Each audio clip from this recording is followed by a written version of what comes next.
Friends, ఎండ చూడండి ఎంత తీవ్రతగా ఉందో. కళకళ అంటుంది. కానీ దయచేసి ప్రయాణాలు పొద్దున పూట చేయండి, తర్వాత సాయంత్రం చేయండి. ఎండకి మాత్రం పడ్డారంటే మాత్రం ఊళ్ళకి వెళ్ళిన దెబ్బ పడుతుంది. ఆ దెబ్బకి అసలు అలా పగిలిపోతుంది. ఇదిగో నేను కూర్చొని మాట్లాడుతున్నాడు, వాడు ఇప్పుడు కోస్తున్నాడు, మిషన్ వేసి ఇప్పుడు కోస్తాడు. ఏం చేస్తా, కొయ్యాలి తప్పదు.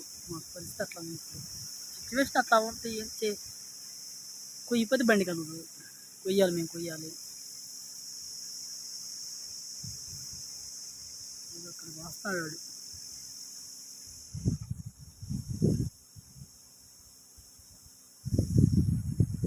పడలేదు సౌండ్, అసలు వీడియోలో కూడా పడుతుందా, ఎక్కడ ఉన్నాడు ఏంటని చూసి చేద్దామన్నా కానీ